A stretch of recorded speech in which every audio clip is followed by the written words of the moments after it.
Bismillahirrahmanirrahim. Alhamdulillahi robbil alamin vassalatu vassalamu ala xayri xalqi Muhammadin va alihi vashabihi ajmain. Amma ba'd. Assalomu alaykum va rahmatullohi va barakatuh. Payg'ambarlar qissasini o'rganishda davom etar ekanmiz. Bugun inshaalloh Odam alayhisalomni yerga tushgandan keyingi bo'lgan hayotlari haqida gaplashamiz. Bugungi suhbatimiz inshaalloh vaqtimiz yetsa Odam alayhisalomning hayoti, vafoti, Qobil-Hobil qissasi, Shis va Idris alayhimussalomlarning qissasini gaplashamiz. Bismillahirrohmanirrohim. Qala Alloh azza va jalla: "Ma mana'aka an tasjuda id amartuk." Alloh subhanahu va taolo iblisga: "Ey iblis, senga buyurgan paytimda odamga sajda qilishlikdan nima to'sdi?" deb so'radi.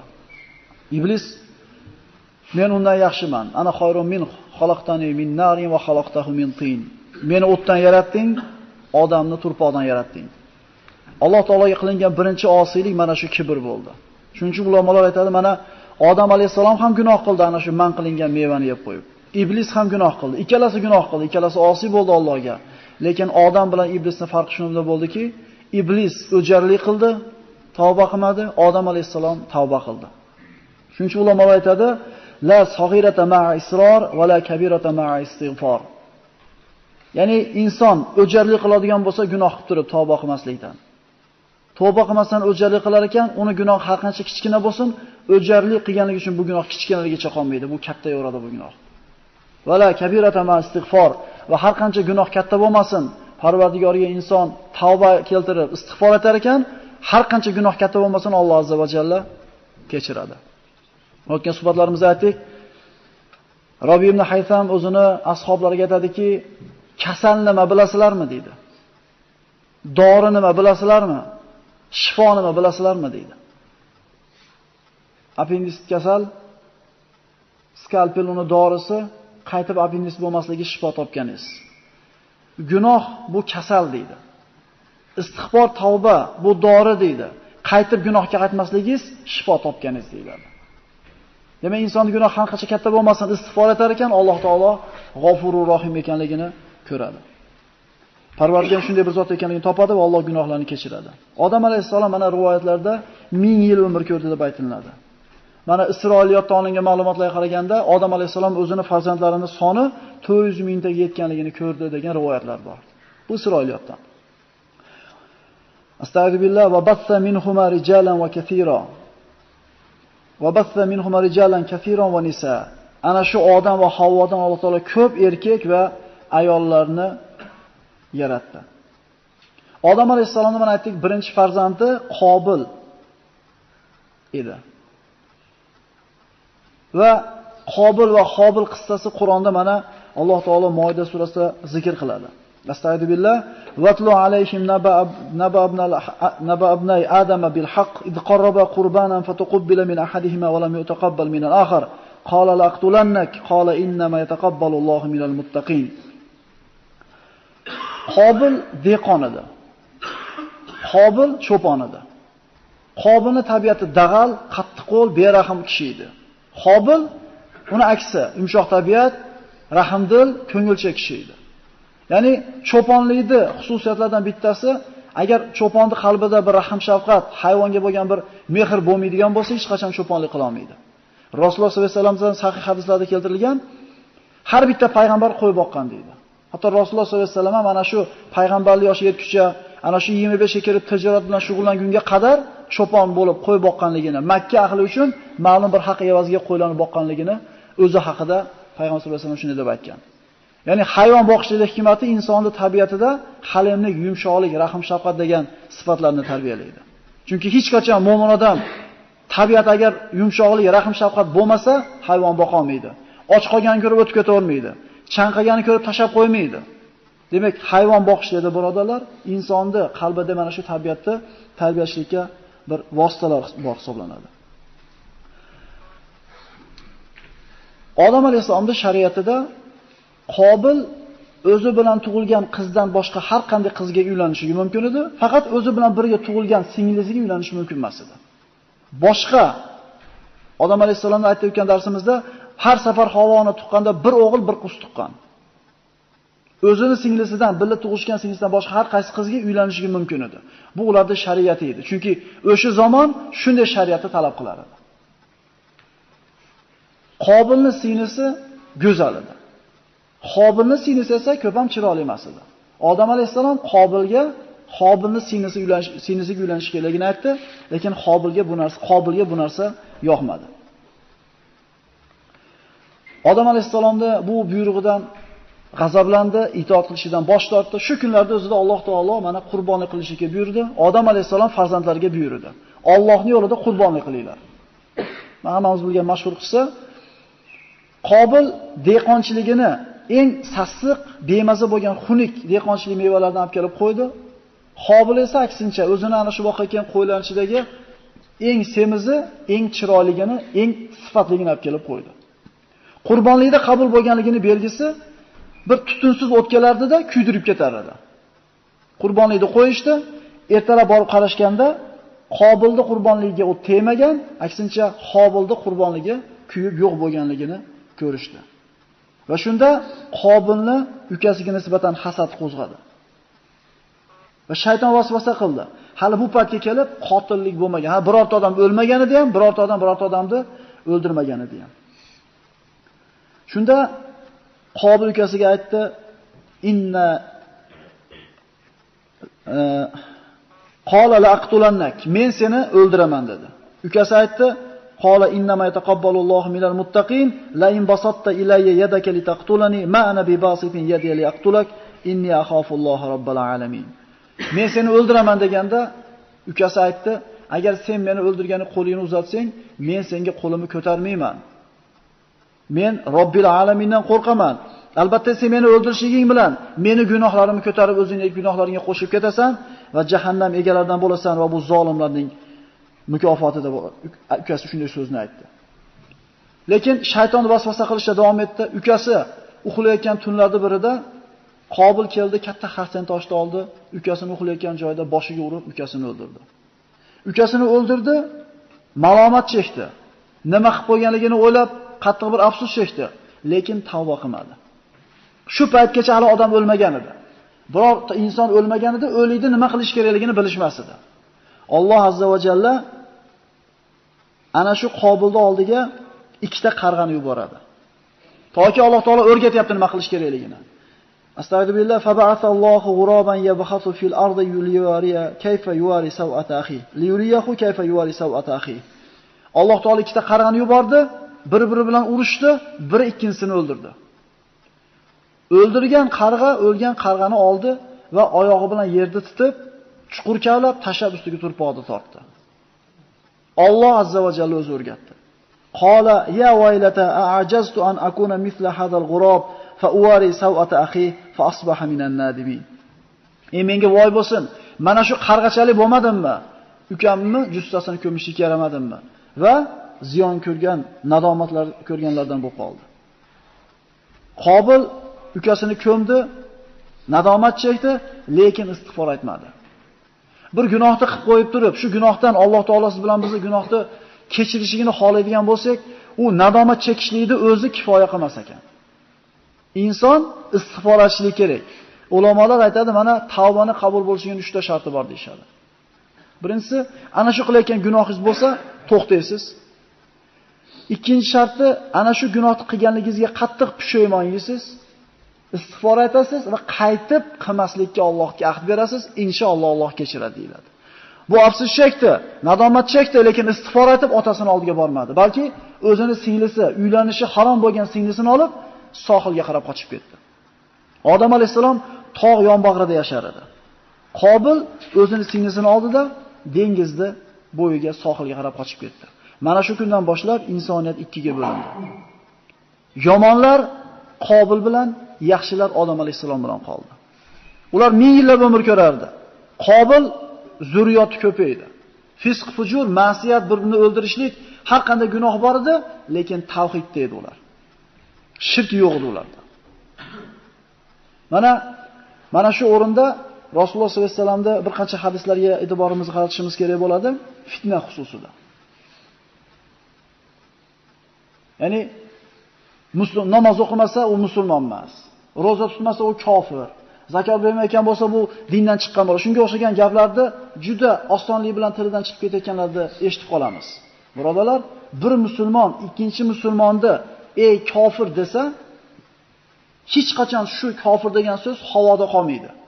Albatta ikkisidan bittasiga yopishishligi kerak. Agar shu kofir degan so'z, shu sifat ro'parada aytilayotgan odamda bo'lsa, shu sifat borib yopishadi.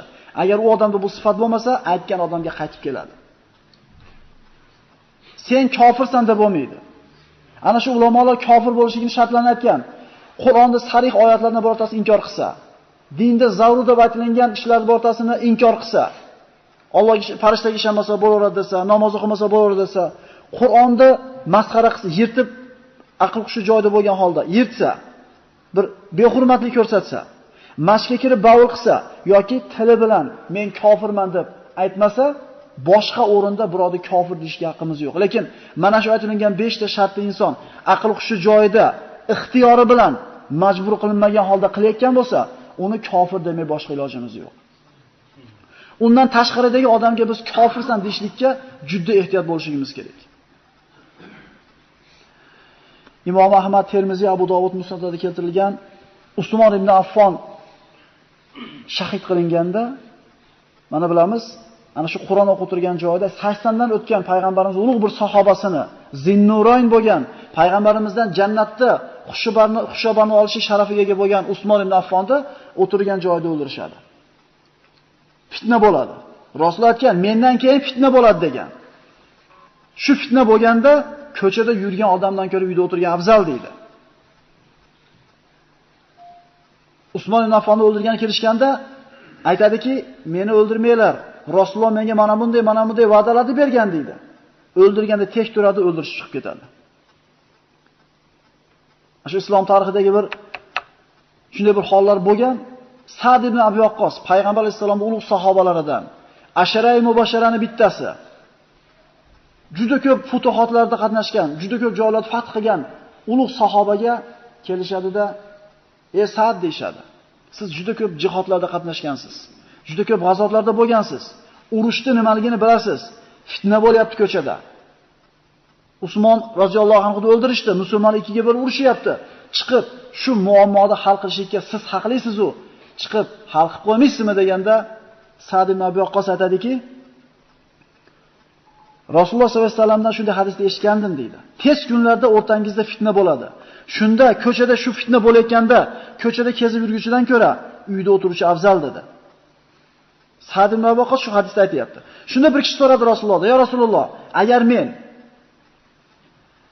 uyimga kirib o'tirsam, fitnaga aralashmasam, meni ustimga kirib aytsa, agar shu fitnaga chiqib biz bilan qatnashmasang, seni o'ldiramiz desa, nima qilishim kerak?" deganda, "Odamning maqtul bandasidaqa bo'l, qotil bandasi bo'lma" dedi. Qobildaqa bo'lgan, "Men seni o'ldiraman" deganda akasi, ukasi aytdi, "Men senga qo'limni cho'zmayman" dedi. "Guvohlik beraman" dedi Sa'd ibn Abi Waqqos. Usmon Rasulullohning shu hadisga amal qildi dedi. Uyiga o'ldirgani kirib, qilichini ko'targanda ham qilichini ko'targani yo'q, musulmonga chopmadi. Musulmonga qilichini ko'tarmadi. "Izaltaqal muslimayni bisayfayhima falqatil val maqtulu fin-nar" dedi Rasululloh. Ikkita musulmon qilichini ko'tarib bir-biriga o'qtalib kelsa, bittasi ikkinchisini o'ldirsa, o'ldirgani ham, o'lgani ham do'zaxda dedi. Ikkita musulmon bir-biriga qilichini o'qtalib kelib, bittasi ikkinchisini o'ldirsa, ikkalasi ham do'zaxda. "Ya Rasululloh, bunisi o'ldirib do'zaxda bo'lar. Ha nariga o'lganda nima ayb? U nimaga do'zaxga tushadi?" desa, Rasululloh sollallohu alayhi vasallam aytdilarki, "Ha u ham qilichini ko'tarib qasd qilganmidi o'ldirgani?" Juda ehtiyot bo'lishlik kerak. Juda ehtiyot bo'lishlik kerak bo'ladi. Bunaqa fitnaga aralashmaslik kerak bo'ladi. Rasululloh sollallohu alayhi vasallam mana shunday fitna sodir bo'ladi dedi. Sahih hadislarda keltirilgan. Bilmaymiz bu hadislarda akalar, ko'pchiligimiz. Fitna sodir bo'ladi. Qo'yi bor odam cho'lga qo'yni hadab chiqib ketsin, fitnaga aralashmasin dedi. Tuyasi bor odam tuyasini berib sahroga chiqib ketsin, aralashmasin dedi. Dehqonchiligi bo'lsa chiqib dehqonchiligini qilsin, aralashmasin. Agar dehqonchiligi ham, tuyasi ham, qo'yi ham bo'lmasa, uyiga kirib qilichini tosh ko'rib o'tirsin dedi. Ya'ni nima qilsin? Qilichini o'tmas qilib o'tirsin, fitnaga aralashib qolmasin dedi. "Ya Rasululloh, meni tuyaman bo'lmasa" dedi bitasi. "Qo'yaman bo'lmasa, ekin tikinaman bo'lmasa, uyimga kirib toshga qilichimni urib o'tirgan bo'lsam, shunda ustimga kelsa nima qilay desa, indamay turib ber" deydi. Chunki bitta musulmonni o'ldirib jahannamga ravo bo'lgandan ko'ra maqtul banda bo'laverdi aytayapti. Odamni Qobil farzandaqa bo'laverdi deyapti. Sa'd ibn Abi Waqqos Alloh o'rtaga qo'yib guvohlik beraman, Usmon payg'ambarimizni sollallohu alayhi vasallamning hadisiga amal qildi dedi. Sa'd ibn Abi Waqqos shu hadisda aytib turib aytadi. Mayli deydi. Men chiqib shu muammoni hal qilib beraman deydi. Faqat bitta shartim bor deydi. Menga qilich olib kelinglar. Bu qilichda ikkita ko'zi bo'lsin, tili bo'lsin. Sahih hadislarda kelgan. Men juda ko'p jihodlarda qatnashganman, urushni nimaligini bilaman deydi. Men jang maydoniga kelib qo'limga qilichni olganimda men ajrata olmayman. Ro'paramga kelganini chopaman deydi. Shu ko'zimga qon to'lib, hech narsani hal qila olmay, hech narsani ajrata olmay qolgan paytimda qilich shuni ko'targanimda qilich aytsin, ko'zi bilan ko'rib, tili bilan aytsin. Bu musulmon, buni choppa desin. Bu musulmon emas, buni chop desin. Shunaqa qilish topib bera olasizlarmi deydi. Ya'ni nima qilmaylar deyapti? Aralashtirmaylar meni fitnaga deyapti. Ketdimi? Ketdi. Unaqa gap bo'lmas ekan. Rasululloh sollallohu alayhi vasallam odamni maqtul bandasi bo'lib qo'yaver deyapti. O'ldirma bitta musulmonni deydi. Endi uyga o'g'ri kirishiga boshqa masala. Agar shunasi haylallar kelayotgan bo'lsa, uyga o'g'ri kirgan bo'lsa, uyga bostirib kirgan bo'lsa, bu o'g'ri bilan olishib o'lsa shahid bo'ladi degan payg'ambar vasallam. U yota olmaylik, boshimizni o'rab. Chunki bitta o'zini molini himoya qilib o'lsa shahid bo'lib ketadimi? Shahid bo'ladi, chunki hayotga o'g'rilik degan zulmni yo'lini to'syapti bu odam. Bu shahid bo'lib hisoblanadi. Ana shahidlik deqasi kelib qopti agar o'g'ri tushgan bo'lsa. La tuqtal nafsun zulman illa kana ala ibn Adam al-awwal kiflun min damiha li'annahu awwal man sanna al-qatl. Mana sahihaynda keltirilgan yer yuzida zulman bitta odamni bolasi o'ldirilar ekan dedi Rasululloh. Albatta odamning birinchi bolasi Qobilga mana shundan bir ulush bor, gunohidan ulush borib turadi. Chunki yer yuzida qotillikni birinchi bola mana shu boshlagan deydi. Qarang, qanaqa ishni olib ketgan ekan. Demak, insonga bir narsa o'rgatayotganda so'kinishdi emas bolalar. Kalimani o'rgatib qo'yaylik-da jiyanlarimizga. Bitta so'kib qo'y demasdan. Alhamdulillah o'rgatib qo'ying-da.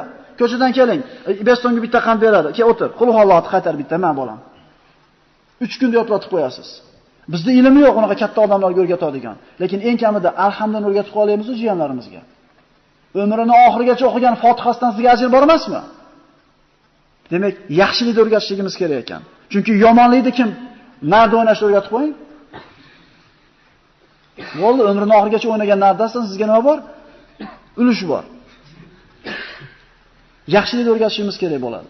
Mana odamning farzandlari ko'paydi, Qobilda ham farzandlar ko'paydi. Sohilda fisq fujur ko'paydi. Odam alayhisalom umri 1000 yil edi.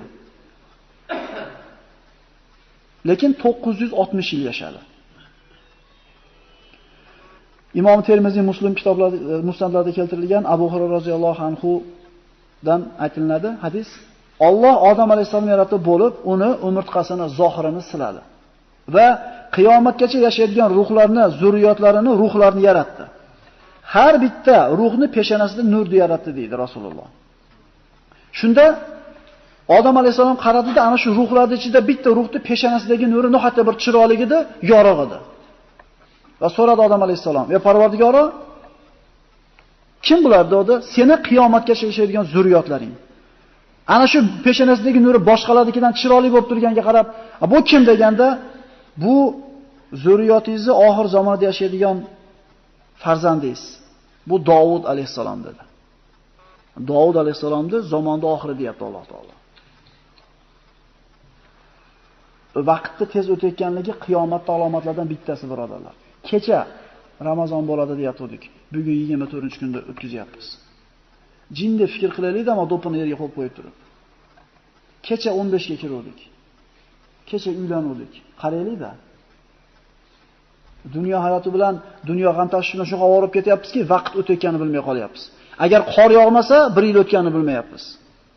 Agar o'rik gullamasa, 1 yil o'tganini bilmayapmiz. Qiyomatning alomati emasmi bu?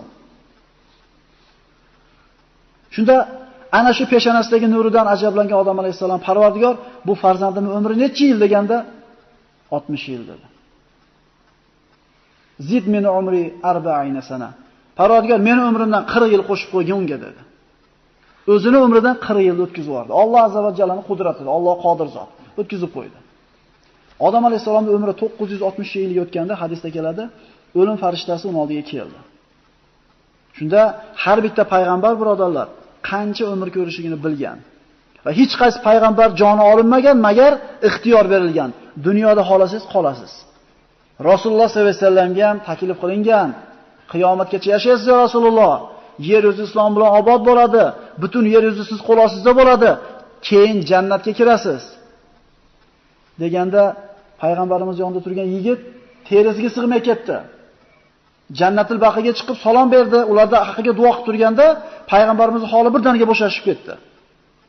Ya Rasululloh nima bo'ldi o'tkazganda payg'ambar alayhisalom aytdilarki, hozir men oldimga Jibril keldi va aytdiki, ey Muhammad, agar xohlasangiz qiyomatgacha yashaysiz. Islom bilan obod bo'ladi yer yuzi. Yer yuzida butun yer yuzi qo'l ostida bo'ladi, keyin jannatga kirasiz. Birinchi variant. Yoki hozir vafot qilasiz, tezda vafot etolasiz, Parvardigorning huzuriga o'tasiz dedi. Haligi yonidagi yigit terisiga sig'may ketdi. Ya Rasululloh, bizni tanladingizmi? Biz bilan qoladigan bo'ldingizmi? Tasavvur qilaylik-da, tirik bo'lganda nima bo'lardi? Deganda hech qaysi payg'ambar unga shu narsa taklif qilinganda dunyoda tanlagan emas dedi. Valal axiratu khayrun laka minal ula val axiratu khayrun va abqa. Ey Muhammad alayhisalom, oxirat hayoti bu dunyodan sizga yaxshiroq ham, boqiyroq ham. Oxirat bu dunyodan afzal dedi Alloh taolo. Agar yaxshi narsa bo'lganda Rasululloh tanlamasmidi? Birorta payg'ambar tanlamasmidi dunyoda qolishlikni?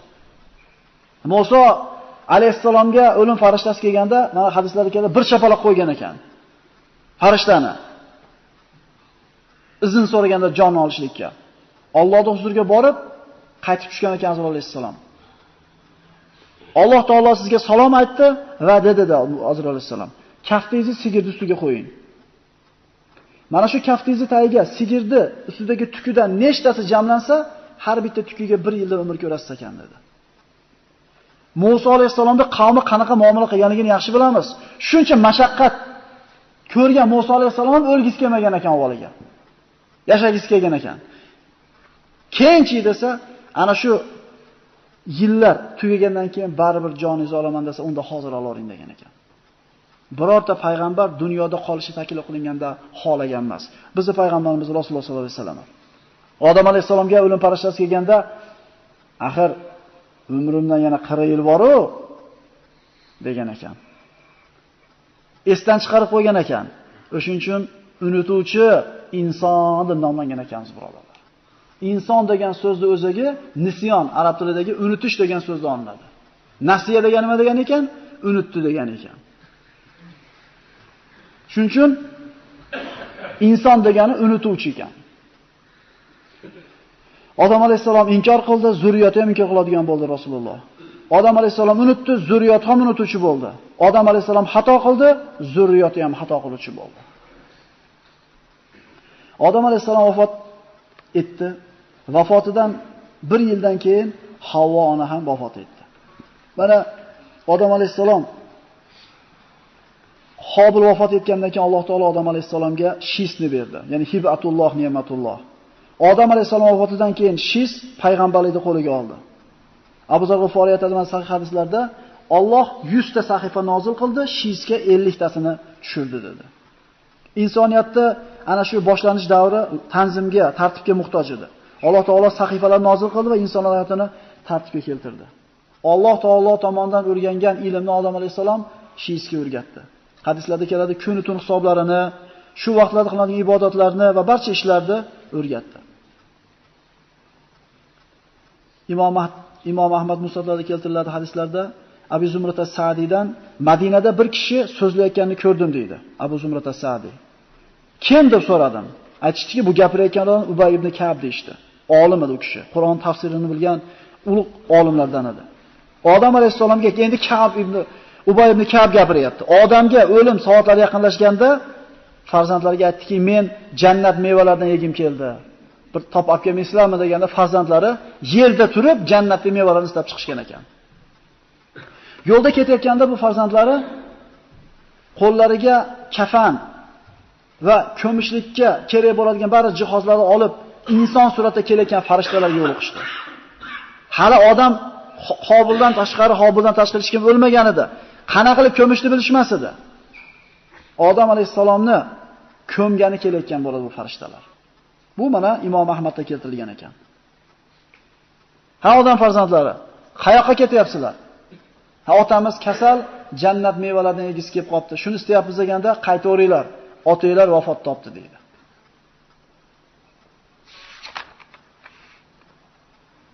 Odam alayhisalomga ana shu o'lim farishtalari, o'lim farishtasi va boshqa farishtalar kelganda Havvo ona tanib qolgan ekan farishtalarni. Chunki jannatda birga bo'lganda va haligi qo'ylar endi deganda qilib o'rtaga tushmoqchi bo'lganda Odam alayhisalom aytgan ekanki, ilayki anni degan ekan. O'ting bu yoqqa degan ekan. Innama utaytuhu min qibaliki. Boshimga nima kun tushsa sizda tushdi. Maqoting degan ekan. Robbimni farishtalar bilan meni o'rtamga xoli qo'ying. Parvardigorimning huzuriga ketishni xohlayman deydi. Odam alayhisalom vafot etdi. Farishtalar yuvishdi, kafanlashdi, janoza o'qishdi, ko'mishdi va ey odam farzandlari, hadihi sunnatukum. Mana shu ish sizlarga sunnat dedi. Odam alayhisalom 960 yil yer yuzida yashadi. Tamomiy taqvo. Kullu bin adama xattoun deymiz. Bir gunoh qilib qo'yib turib, endi odam bolasi borki xato qiladi, xato qilishlarida yaxshisi tavba qilsin birodarlar, otamiz bir marta xato qilgan. Bir marta yer yuzida biror marta qaytib xato qilmagan ekan, birorta gunoh qilmagan ekan. Otamizning bolasi bo'laylik. Shis alayhisalom payg'ambarlik otasidan oldi, adolat bilan hukm yuritdi, lekin sohildan fisq fujur ko'paydi. Qobil zurriyoti o'rtasida qatl, boshqa ma'siyatlar ko'paydi. Shis alayhisalom shariatida Qobilni bolalarga borib qo'shilishlik harom hisoblangan edi. Ibn Abbosning oldida astagfirullah va la tabarrujna tabarrujal jahiliyatil ula. Ya'ni birinchi johiliyat davridagi yalang'och bo'lib chiqmanglar degan oyat o'qilganda Ibn Abbos mana shu oyatni sharhlab aytdiki, odamning ikki farzandi dedi. Ko'paydi. Tog'da Shis bilan qolganlar, sohilda Qobil bilan qolganlar. Tog' kishilari tog'da qolganlar. Erkaklari chiroyligida, ayollari unchalik go'zal emas edi. Endi sohilda yashagan Qobilning zurriyotini ayollari chiroyligida, erkaklari unchalik chiroyli emas edi. Ibn Abbosda keltirilgan. Shayton sohilda yashaydigan odamlarning bir uyiga yosh yigit suratida xizmatkor bo'lib ishga yollandida, sekin-sekin musiqa asboblarini yasab, ularga chiroyli ovozlarni chiqarib ko'rsatib berdi. Sohildan chiroyli ovozlar tog'dagilarga eshitila boshladi. Ba'zi bir odamlar tog'dagilar sohilga borib ozgina quloq solishdi. Shu suratda vaqt o'tdi. Sohildagilarda bir kun Hayit bayrami bor ediki, ayollari yalang'och bo'lib o'yinga tushib berardi. Tog' kishilari bo'lib tomosha qilib turardi-da, ayollarning chiroyligini ko'rib, ularga bir boshqacha nazar bilan qarashdi. Shunda aralashmasdi, faqat tomosha qilib turishar edi. Tog' kishilardan bittasi jur'at qilib bordi, aralashdi, keldi-da bo'ladam chaqirib ketdi. Ana shunda birinchi marta zino sodir bo'ldi. Ya'ni nimadan boshlanyapti zino? Yalang'och bo'lishdan boshlanyapti. Shunday zamonlar keladi degan Rasululloh sollallohu alayhi vasallam hadislarida. Kiyimli yalang'ochlar paydo bo'ladi. Birodarlar, Imom Shofiy bir marta o'qib yodlab oladigan narsasini 3 marta, 4 marta o'qib zo'rg'a yodlagandan keyin ustozi vakilga nimaga meni zehnim pasayib ketdi? Har kuni bir marta o'qib yodlardimmi bu narsani desa, hozir kelyapti, nima ish qildingiz deydi. Domlasini oldi. Qarasa, bir ayol kishini tovoni ochilib qolgan bo'lar ekan. Tovoniga ko'zi tushib qolib, 75% aqli ketib qolyapti zehni. Birodarlar, bizning kallamizni ham tutab ketmayapti. Bilib qo'yinglar, har safar qaraganimizda aqlimizdan inson bitta gunoh qilar ekan, aqlidan bir qismi uchadi, qiyomatgacha qaytib kelmaydi. Bir marta gunoh qilamiz, rizqimiz qiyiladi. Hadislarda keldi, odam bolasi o'zi qilgan gunoh tufayli rizqini qirtaytirib oladi, deyapti. Ko'zimiz yerga olib qochayotganda birodarlar, biz aqlimizni ehtiyot qilyapmiz, rizqimizni ehtiyot qilyapmiz, Parvardigorimizning muhabbatiga sazovor bo'lyapmiz. Qaradingiz ham, deng, boring qaradingiz ham, mana oxirigacha qaradingiz. Shu Bakovoydan ham qarab qo'ydingiz orqasidan. Shax chiqdimi? Ko'ringlar-da, qaysi darajaga olib ketdik. Imom Shofiyda pokizaligini qarangki, tovoniga, u oyoqni bu yog'i avrat hisoblanmaydi, oshiqda past oyoq kishiniki. Tovoniga ko'zi tushib qolganda zehniga shunday ta'sir qilgan ekan. Rasululloh sollallohu alayhi vasallam sahobalar bilan turdi, bir sassiq havo keldi hidi. Falon joyda munofiqlar yoki yahudiylar bizni g'iybat qilyapti dedi. G'iybatning hidini sezishgan ekan. Chunki ular g'iybat qilmaganligi uchun sezgan. Biz nimaga hozir sezmaymiz desa, biz toza havoda olmadik hali bir amatda. G'iybat hidini farqlashlik uchun. Shunday emasmi? Biz ana shu g'iybat hidini hidi o'rganimizdan toza havoda farqiga bormay qolganmiz. Xuddi shunga o'xshaganda ko'zimiz zino qilaverganligidan, ishtonsiz avratini ochib yurganlarni ko'raverganligimizdan oddiy narsa bo'lib ketgan. Hajga borgan birodarlar, o'sha 20 kun yurganmisiz, 30 kun yurganmisiz, umuman ayol kishi unaqa avrat ochilgan holda ko'rmaysiz-a?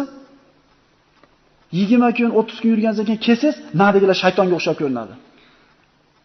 5-6 kundan keyin normalniy bo'lib qoladi ham yo'q. Ya'ni ko'zingizga o'tirib qolgan bo'ladi haligi. Zino ana shu kiyimni yo'qligidan boshlangan ekan birodarlar. Undan tashqari qaytarib aytamiz, rizqimizga to'g'ridan-to'g'ri aloqasi bor. Gunoh qilishligimizga.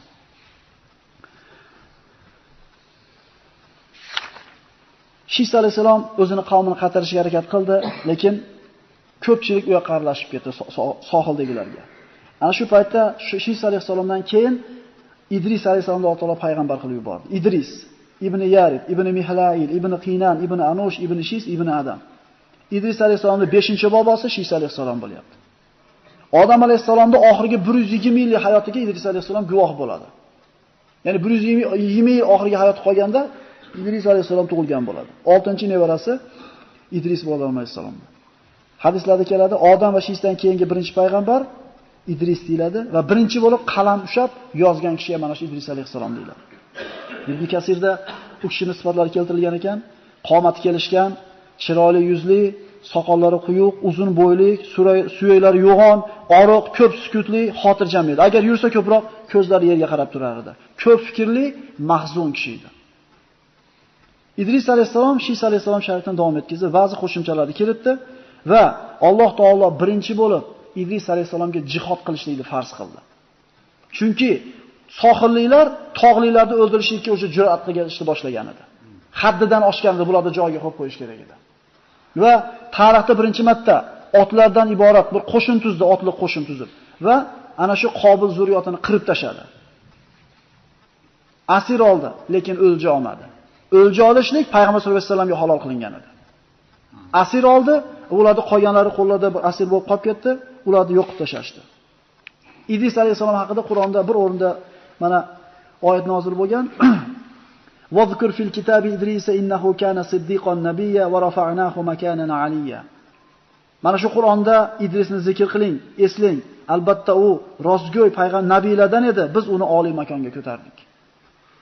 Oliy makonga ko'tardik degan so'zini mana Rasululloh sollallohu alayhi vasallam Imom Buxoriyda keltirilgan Me'rojga chiqqanda 4-osmonda Idris alayhisalomni ko'rganligi haqida payg'ambarimiz shunday bir so'zlarni aytgan. Juda ko'p mufassirlar, muarrixlar aytgan ma'lumotlar bor, lekin hammasi sahih emas. Isroiliyotdan bir ma'lumot olingan ekan, bu Isroiliyot qaytarib aytib qo'yamiz. Isroilda shunday deyilgan ekanki, Idris alayhisalomga Alloh azza va jalla aytgan ekan. Idris sizga har kuningizga yer yuzida o'sha paytda qancha musulmon bo'lsa, hammasini topayotgan savobi qancha bo'lsa, har kuningizga shuncha savob yozaman sizga. Millionta odam millionta savob qilsa, har kuningizga millionta sizga shuncha savob yozaman deganda o'limdan qochib qolgan ekan. Ko'proq yashab olay emas, ko'proq savobga ega bo'lib olaydi. Bu Isroiliyotdan. Shunda Idris alayhisalomga muqarrar qilingan farishtalarga aytgan ekanki, Azroil kelganda bir gaplashib qo'ymaysizmi? Jinni meni xoli qo'yib turmaydimi degan ekan. Shunda Azroil alayhisalom tushib kelayotganda farishta aytadi, endi Azroilga gapim o'tmaydi-yu, lekin bir ilojini qilamiz. Orqasiga opishib qanotiga. Osmonga chiqib ketayotganda 4-osmonda uchrashar ekan.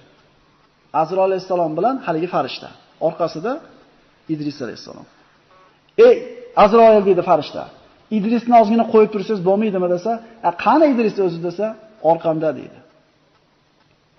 Azroil alayhisalom aytadi, subhanalloh, Alloh azza va jalla Idrisni jonini 4-osmonda oling deganda hayron bo'lgan edim. Odam bo'lsa, qanaqa qilib 4-osmonga shu yerda joni olingan ekan.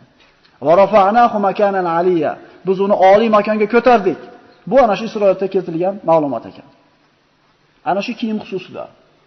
Ishimizda savdogarlar bo'lsa, qanaqa kiyim sotayotganimizga bir qarab qo'yaylik. Bitta odam zulman o'ldirilsa, Qobilga ulush bor ekanmi? Demak, ana shu yalang'och qilib kiyib yuradigan kiyimni sotayotgan birodarga ham ulushi bor. Yani qancha musulmonlarni avratini ochib yurishlikka nima qilyapti? Ko'mak beryapti. Endi u bilan topgan pulimizni qaraylik. U bilan topgan pulimizni yeb qonimizga tushganda ibodatimizni o'ylaylik, duolarimizni qabul bo'lishligini o'ylaylik. Inshaalloh keyingi suhbat Nuh alayhisalom xususida bo'ladi. Assalomu alaykum va rahmatullohi va barakatuh.